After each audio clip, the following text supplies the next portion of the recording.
Bonjour et bienvenue dans cette vidéo qui va être dédiée à la guerre à très longue distance que se mènent la Russie et l'Ukraine, avec un focus particulier sur l'évolution de l'efficacité de la défense aérienne russe, avec une multiplication exponentielle du nombre de missiles et de drones longue portée qui sont tirés par les deux camps, et qui impose donc notamment à la Russie de revoir sa doctrine et de se lancer dans une course industrielle pour continuer à intercepter autant de missiles que possible, tandis que l'Ukraine reposait majoritairement sur les systèmes soviétiques, puis ceux qui ont été transférés par ses alliés, et que désormais elle a développé tout un système d'interception de plus en plus efficace, mais surtout qui est low cost, ce qui n'est pas le cas des autres pays. Alors dans un premier temps, il faut se souvenir qu'au début de la guerre, les succès ukrainiens étaient totalement inattendus, parce que la défense aérienne russe avait alors la réputation d'être à la meilleure du monde. Ça signifie que sur leur papier, les spécifications russes sont simplement supérieures aux équivalents occidentaux, d'autant qu'ils avaient 3 nouveaux systèmes qui étaient entrés en service depuis une vingtaine d'années, à l'image du S-400 avec sa portée de plus de 400 km, contre seulement 150 à 180 km pour les systèmes occidentaux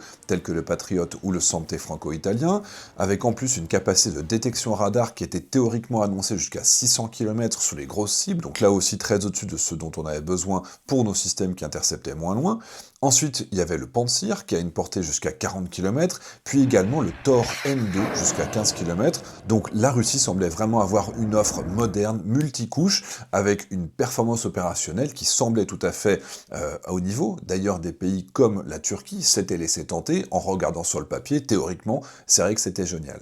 Donc quand la guerre commence en février 2022, c'est vraiment une surprise quand l'Ukraine réussit des coups au but avec des vieilleries soviétiques comme les missiles balistiques Tochka-U, où ils vont réussir à toucher la base aérienne de Milerovo dès le deuxième jour de la guerre, normalement une base qui est défendue par des systèmes S-400, et ils détruisent au moins un Sukhoi 30 et probablement d'autres appareils. Puis le 24 mars, le même missile, il réussit à détruire un navire de débarquement de la classe Alligator dans le port de Berdyansk, qui est au bord de la mer d'Azov. Puis ensuite on a les lance-roquettes Smerch, les BM-30, qui tirent des roquettes de 300 mm, et là aussi, les Russes n'arrêtent pas de prétendre qu'ils sont capables d'intercepter ces roquettes. Mais dans les faits, on a dénombré par exemple 20 attaques réussies sur la seule base aérienne de Chornobaïvka, qui est à côté de Kherson, et c'était même devenu un vrai mème sur Internet, car à chaque fois que les Russes perdaient des hélicoptères sur cet aéroport qui se faisait bombarder, ils remettaient des hélicoptères neufs le lendemain, et ils se les faisaient détruire de cette manière-là, si bien qu'on était arrivé à 14 hélicoptères prouvés, détruits par des images en source ouverte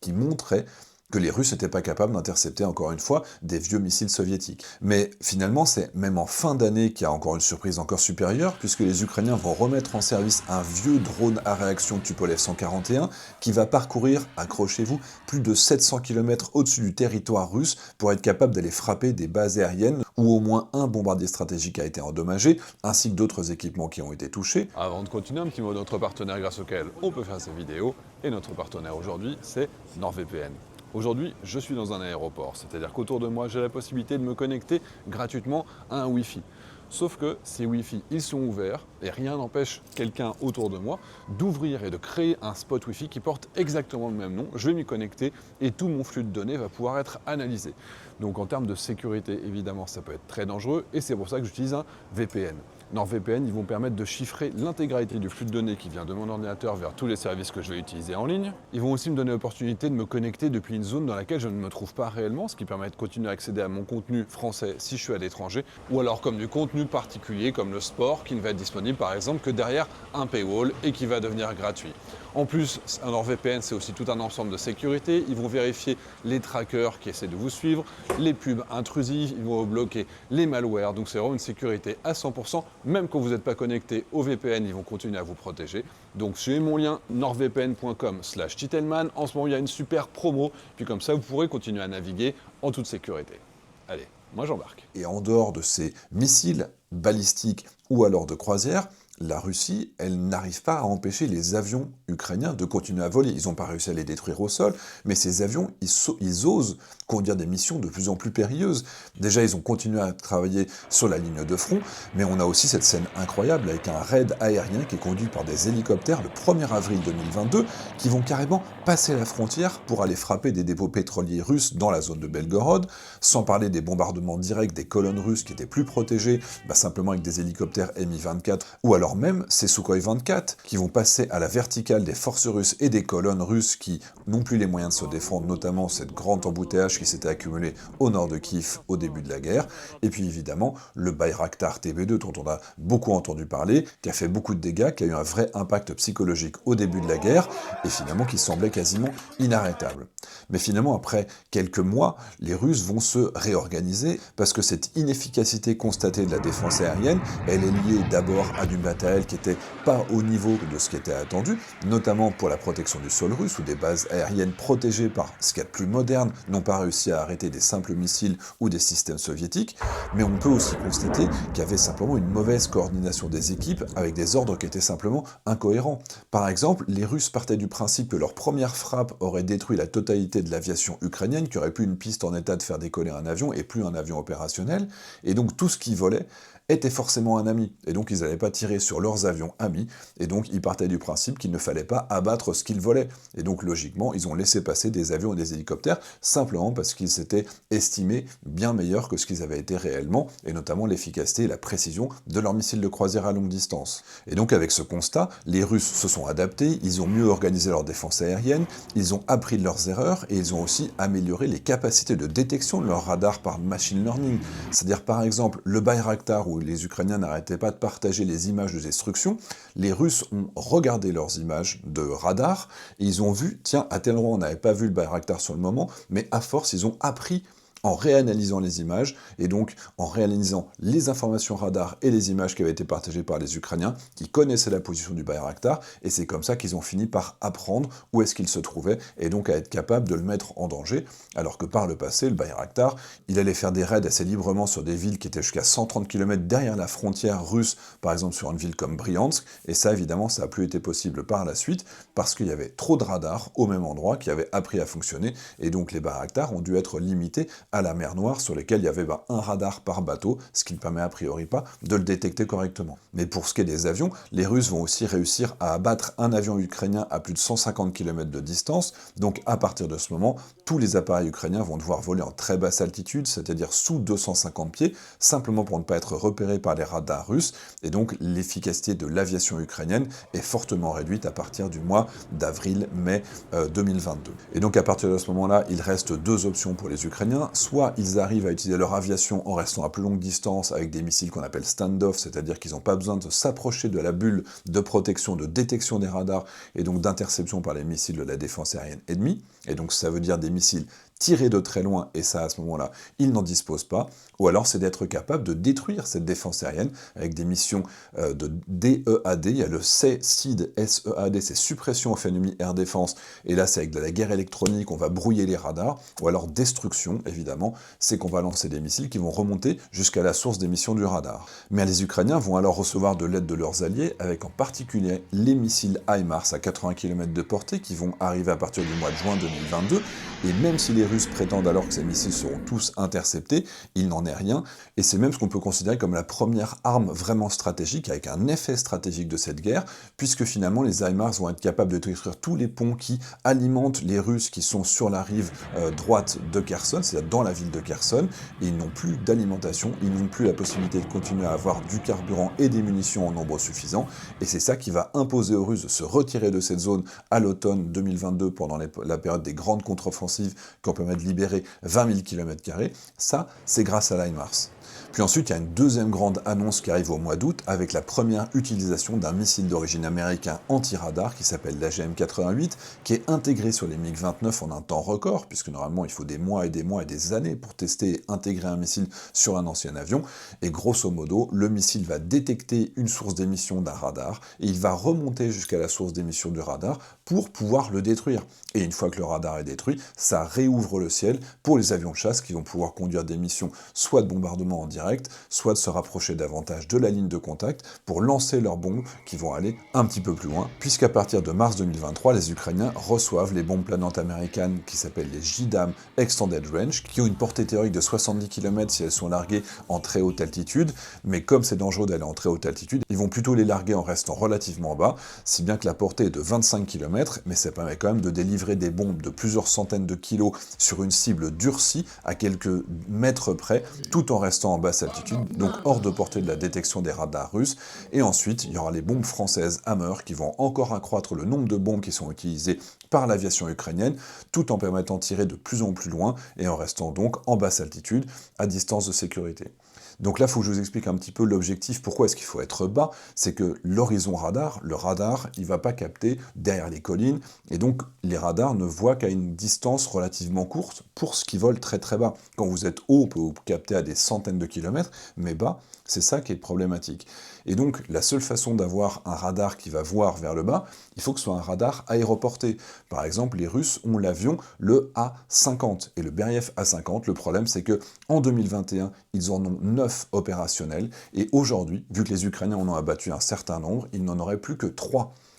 ou 4 avions maximum opérationnels pour un pays gigantesque comme la Russie. Pour vous donner un ordre d'idée, la France seule, elle a 4 AWACS à elle toute seule pour son territoire. Et au niveau de l'Europe, il y en a 28 au total, et il en faudrait probablement autant, voire beaucoup plus à la Russie pour être capable de protéger son territoire, qui est gigantesque, tout en faisant tout le pourtour de l'Ukraine, pour voir les missiles qui arrivent en basse altitude ou les drones qui volent très très bas, pour suivre le décollage des avions ukrainiens et des hélicoptères ukrainiens qui seraient en vol, et donc ça nécessite évidemment beaucoup plus d'avions que les 3 dont ils ont à disposition, sachant qu'ils ne sont pas capables de les remplacer. Le système suivant s'appelait le A100, mais faute d'être capable de récupérer les pièces détachées qui étaient totalement importées, ils ont complètement arrêté ce projet de remplacement et de successeur au A50. Donc par contre, ce qu'il faut être clair aussi, c'est que les Russes, à force d'être confrontés au système de défense, au système de missiles qui sont envoyés par les Ukrainiens, eh bien, ils vont apprendre. Et de la même manière qu'ils se sont entraînés à détecter le Bayraktar TB2, ils vont s'entraîner sur les missiles. Et par exemple, les missiles HIMARS, dans un premier temps, il y avait la quasi-totalité des missiles qui passaient et qui touchaient au but, mais à la fin de l'année 2022, il n'y en avait plus que 70% qui touchaient encore leur cible. En 2023 et surtout en 2024, les taux seraient descendus à seulement 30% de coups au but dans les zones qui sont protégées, et en 2025, on est seulement à 10%. Et évidemment, ce taux très très faible, c'est aussi parce qu'on est sur un système balistique qui monte très haut. Alors qu'à l'inverse, les missiles qui volent en basse altitude, les missiles Neptune par exemple, qui ont été utilisés à partir du mois d'août 2023 en Crimée pour détruire un système de défense aérien S-400, eh bien lui, comme il vole bas, il est beaucoup plus difficile à intercepter. Et puis ensuite, évidemment, on pense aux missiles Scalp français et Storm Shadow britanniques, qui ont été intégrés sur les Sukhoi 24 et qui vont faire un vrai carnage au début, mais dont seulement aujourd'hui 50% arrivent au but et à taper leur objectif, tout en étant utilisés en coordination avec une complexité, avec des drones qui vont à côté pour attirer les cibles, pour servir de leurre. Et donc, au début, 100% d'efficacité, aujourd'hui, 50% d'efficacité quand on les utilise de manière très très complexe. Donc évidemment, les Russes, ils progressent, ils s'améliorent, et ils n'ont plus du tout le même niveau qu'ils avaient au début de la guerre. Et donc nos systèmes qu'on a fournis aux Ukrainiens aujourd'hui, ils n'ont plus la même efficacité. Et on peut faire le même constat avec tous les systèmes qui sont intégrés par l'Ukraine. Par exemple, quand les attaques MS vont arriver en Ukraine en octobre 2023, c'est un coup au but assuré, et on a vu beaucoup de destructions réussies sur des bases sur lesquelles il y avait des hélicoptères qui ont été détruits en grande quantité par exemple, mais désormais, les Ukrainiens nous disent qu'il faut jusqu'à 10 attaques MS pour détruire un seul système de défense aérien russe, alors qu'au début, c'était vraiment un coup au but quasiment à chaque fois. Mais l'autre problème pour les Russes, c'est que progressivement, ils vont aussi subir une attrition, et ils vont perdre beaucoup d'équipements, prouvés détruits avec des images en source ouverte, et on peut prouver la perte de 368 systèmes de lance-missiles de défense aérien, comme par exemple les S-300, ainsi que 112 radars, dont une partie n'est pas seulement détruite, mais a été capturée par les Ukrainiens qui ont pu en faire de la rétro-ingénierie pour apprendre à mieux les éviter. Il y a également 28 canons anti-aériens, comme les Tunguska, et encore 92 équipements de guerre électronique qui avaient la possibilité de réduire la précision des GPS et donc d'éviter que ça tape au but. Et là, on ne parle vraiment que des pertes qui sont prouvées par l'image, géolocalisées, et donc vous avez des cartes spécialisées, je vous mets tous les liens pour aller vérifier à chaque fois. Mais l'autre problème pour la Russie, c'est que même si donc sa défense aérienne elle peut devenir de plus en plus efficace, il y a de moins en moins de zones qui sont réellement protégées. Et et donc ils vont se concentrer sur des zones qu'ils veulent garder les plus précieuses, des stocks de munitions, des avions, etc. Et il y a de plus en plus de zones dans lesquelles c'est open bar et les Ukrainiens peuvent tirer plus facilement. Et donc dans certaines zones, il y a 8% d'efficacité pour les HIMARS, dans d'autres zones non protégées, là c'est quasiment un coup au but à 100%. Alors l'autre problème, c'est que les Russes utilisent aussi énormément de missiles pour se défendre, car ça fait maintenant 3 ans que l'Ukraine produit de plus en plus de drones à longue portée comme le FP1, qui est le plus connu et qui est produit désormais à plus de 200 exemplaires par jour, avec une efficacité qui est quand même relativement importante, puisque seuls 30% de ces drones longue portée ukrainiens arrivent à atteindre leur cible, mais que seulement 10% des missiles arrivent à réellement provoquer des dégâts qui étaient espérés. Et en plus de tous ces missiles, les Ukrainiens produisent une quantité industrielle de leurres. Je vous avais par exemple présenté le Tchaïka, qui ne coûte que 500 € pour aller à 700 km, et en le recouvrant d'aluminium, il renvoie un écho qui est tellement gros que les Russes tirent dessus et épuisent leur défense aérienne, notamment en tirant des missiles de S-300 pour essayer de les abattre, alors que ce ne sont que des petites cibles. Et donc dans l'immensité des cas, les interceptions russes sont réalisées avec des missiles de défense aérienne courte portée, qui coûtent une fortune, et avec une production qui peut évidemment pas suivre la consommation, et donc la production ukrainienne, surtout que les sanctions empêchent l'approvisionnement de la Russie en pièces détachées ou en machines-outils dont ils ont besoin pour monter en cadence. Et donc, il faut être clair, sans les sanctions, la Russie produirait beaucoup plus de missiles pour attaquer l'Ukraine, elle produirait beaucoup plus de missiles pour sa défense aérienne, et elle aurait la capacité de relancer la production en grande quantité de ces radars pour lesquels elle manque d'électronique de puissance, et puis je vous l'ai dit aussi, de ces avions radars qui sont fondamentaux pour être capables de capter ce qui passe au ras du sol, alors que les Ukrainiens, de leur côté, ils ont maintenant 2 avions radars AWACS qui ont été fournis par la Suède. Et donc l'avantage ukrainien, dans le domaine de la défense aérienne, il est très clair, déjà car ils ont un accès qui est sans restriction aux composants dont ils pourraient avoir besoin pour produire leur système, mais aussi parce que les Russes n'ont pas développé d'intercepteurs low cost, comme le Sting ukrainien, qui coûte seulement 2000 € et qui vont entrer en collision avec des Shahed et qu'ils produisent en centaines d'unités chaque jour. Les Russes n'ont pas non plus développé ce réseau dense de pick-up équipés de simples mitrailleuses, mais qui abattent tous les jours des missiles pour un coût absolument dérisoire, tandis que dans les airs, les avions ukrainiens descendent des missiles au canon, comme on le voit ici avec un F-16, ou alors avec de simples roquettes guidées laser, qui sont fournies par exemple par des sociétés comme Thales en Belgique, et je vais bientôt faire un reportage chez eux, tandis que nous, quand l'Europe, la Pologne avait été survolée par des petits drones Gerbera russes à quelques milliers d'euros, on avait utilisé des missiles à plus d'1 million d'euros pour essayer de les intercepter. Alors, évidemment, il fallait se défendre, mais cette disproportion que nous, on avait pour intercepter les drones pourris russes, eh bien les Russes font la même chose en utilisant des missiles qui coûtent très très cher pour taper sur des leurres ou pour des missiles qui coûtent absolument rien. Parce que les Russes, eux, ils utilisent toujours principalement leur Pantsir et ils n'ont pas d'alternative, puisqu'ils ont commencé à développer ces petites alternatives low cost seulement après avoir commencé à être attaqués massivement, confrontés aux vagues de missiles ukrainiens à partir de 2024. Et pour ce qui est de la détection, c'est la même chose. Les Ukrainiens ont déployé des réseaux avec des milliers et des milliers de capteurs acoustiques qui permettent de reconnaître le missile qui est en train de nous survoler, de donner sa trajectoire, est-ce que c'est un drone, un missile, etc. Tandis que les Russes reposent sur des radars qui sont rares, qui coûtent cher, que l'on peut détecter, puisqu'un radar, ça émet des ondes, et donc ils peuvent être détruits à distance, et donc globalement, que ce soit pour la détection, l'interception ou les tirs à longue distance, aujourd'hui, il y a un avantage pour les Ukrainiens, même si évidemment ils ont moins de moyens, ça va permettre de compenser et de maintenir des taux d'interception des Shahed qui sont au-delà de 90%, des missiles de croisière qui sont au-delà de 70%, et des missiles balistiques, malheureusement, qui ne sont que de 10%. Et c'est pas une question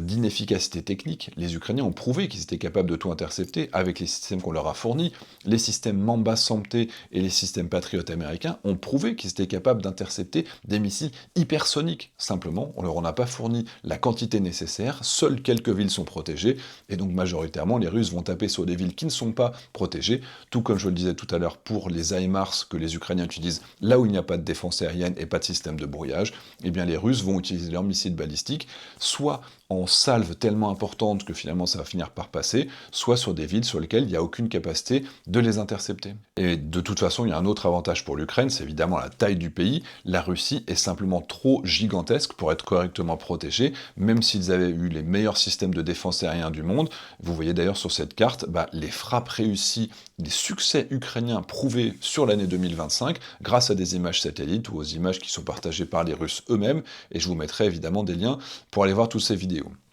Donc il y a une triple conclusion à tout ça, c'est d'abord qu'aujourd'hui, la défense aérienne russe n'est certainement plus la mauvaise défense aérienne qu'on avait en février 2022. Ils ont beaucoup appris, ils se sont beaucoup améliorés, et si nous devions faire face à cette défense aérienne aujourd'hui, eh ben, il faut s'attendre à ce qu'une part importante de nos missiles ne touche pas au but, voire même qu'ils soient totalement dépassés. C'est par exemple le cas des ATACMS et des HIMARS qui arrivent de toute façon en fin de vie et qui devaient être remplacés par leurs successeurs, mais ça veut dire aussi que tous nos drones de la taille du Bayraktar ou de la taille au-dessus, comme par exemple le Patroller en France, sont incapables de s'approcher du front à moins de 40 km s'ils ne veulent pas être abattus, et donc il faut que nous nous préparions nous aussi à disposer d'un outil industriel qui est capable de produire des centaines et des centaines de systèmes low cost par jour, à la fois pour les frappes à longue distance, à la fois pour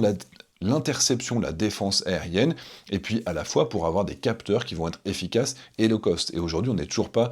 pas switché sur ce modèle de l'efficacité low cost, et on reste avec des systèmes qui sont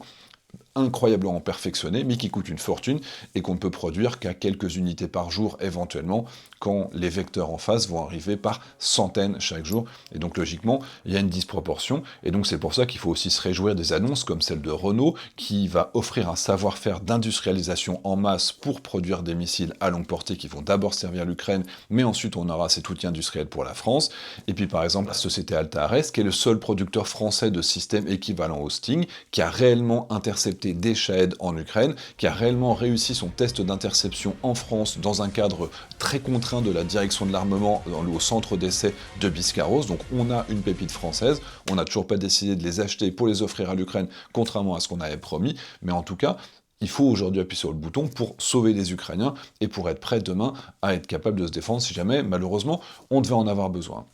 La deuxième conclusion, évidemment, elle touche les Ukrainiens. Eux, comme je l'ai dit, il y a un taux d'interception qui est intéressant, qui est très bon, qui est très très élevé, mais simplement, ils ne pourront pas aller plus loin, parce que nous, notre capacité à monter en cadence en système de protection aérien lourd, Aster 30, Aster 15, missiles Patriot, simplement, on n'en fournit pas assez. Et donc, il faudrait qu'ils développent localement des capacités de défense aérienne. J'avais vu il y a quelques semaines, vous l'aviez vu, la société Firepoint, qui aujourd'hui a un programme pour produire une défense aérienne nationale. J'espère qu'ils aboutiront, parce qu'évidemment, ils ne peuvent pas se reposer sur nous. Et dans tous les cas, soyons honnêtes aussi, les Russes ne visent pas les cibles militaires, ils visent des cibles civiles. Et donc aujourd'hui, on n'a pas été à la hauteur pour les défendre, mais donc les Ukrainiens vont prendre leur relais et vont aussi compléter nos lacunes. Simplement, il aura fallu quelques années pour les développer, et a priori, les systèmes de défense aérien ukrainiens vont commencer à rentrer en exploitation opérationnelle cette année 2026. Et puis la dernière conclusion, elle concerne la Russie, et même s'ils arrivaient aujourd'hui à développer des intercepteurs low cost pour intercepter davantage de drones longue portée, ils sont simplement coincés pour l'interception des vrais missiles, car ils ne peuvent pas augmenter leur production de vrais missiles intercepteurs, sans oublier qu'il y a plus de 5 nouveaux missiles longue portée qui vont rentrer en opération dans l'armée ukrainienne cette année, avec à la fois des missiles balistiques comme le FP7 et le FP9, également des missiles de croisière, avec pour la première fois des revêtements furtifs, et j'espère qu'on en entendra parler très prochainement, et sans oublier la montée en cadence industrielle des missiles comme le Flamingo ou le Neptune que l'on connaît déjà, ou alors évidemment l'aide étrangère qui va arriver, qui va continuer à se massifier, et donc c'est triste, mais c'est la réalité du terrain. Les deux protagonistes vont continuer à se détruire mutuellement et à mettre en cause leur capacité à avoir un futur économique qui serait viable. C'est de la destruction, c'est de l'usure. À défaut d'être capable de gagner militairement la guerre, la Russie cherche à faire céder les civils sur les arrières, d'où cette importance de la guerre à longue portée, et quels que soient les succès locaux, temporaires, dans l'épaisseur du trait, sur la ligne de front, en réalité, c'est qui va s'effondrer en premier, qui va être fatigué en premier, et les deux camps tapent l'un sur l'autre, avec un épuisement dans les deux camps, il faut être clair. J'avais parlé plusieurs fois de l'économie russe, l'économie ukrainienne va très mal aujourd'hui aussi, notamment par ces manques d'électricité. C'est pas juste, c'est pas comme ça qu'on est censé faire la guerre, mais malheureusement, on n'a pas donné aux Ukrainiens les moyens de se défendre correctement, et je vous rappelle qu'il y a toujours cette opération Sky Shield sur laquelle on pousse parce qu'on espère qu'on puisse intercepter, nous, les missiles qui passent à notre portée, ou alors que nos avions puissent passer la frontière pour protéger des villes, ou pourquoi pas des centrales électriques nucléaires qui sont visées par les Russes maintenant régulièrement. Et puis aussi, il ne faut pas oublier que vous pouvez participer. Une partie des aides que vous avez par exemple faites avec la team Berlioz ont permis d'acheter des caméras infrarouges qui permettent de de voir les Shahed arriver, c'est bien plus efficace que les spots lumineux qu'on a dans le ciel, et puis certains des drones également sont des drones qui permettent de voir arriver les missiles avec un meilleur préavis, ce qui permet d'avoir un meilleur taux d'interception, parce que par exemple, si vous avez un missile qui arrive, il faut refroidir la tête de la tête chercheuse du manpad qu'on va tirer depuis l'épaule, et quand le missile arrive très bas, en réalité, on n'a pas le temps de l'allumer et de tirer. Là, ça nous laisse les 10-15 secondes nécessaires pour refroidir le manpad, pour pouvoir le tirer. Donc ça, on sauve des vies. Les dons, je remets les liens en commentaire de cette vidéo, vous contribuez à sauver des Ukrainiens, à empêcher des missiles de toucher des civils et à toucher des centrales électriques. Je vous remets tous les liens également en commentaire de cette vidéo, notamment ce document de recherche de la Royal Institute for Defence and Security de Londres, qui est une pépite, qui est super complète, vous allez voir, il y a tout ce que je viens d'expliquer en encore plus détaillé, avec énormément de sources, et je vous remets également tous les éléments pour aider les copains et pour vous documenter davantage. J'espère que cette vidéo vous a plu, et je vous dis à très bientôt.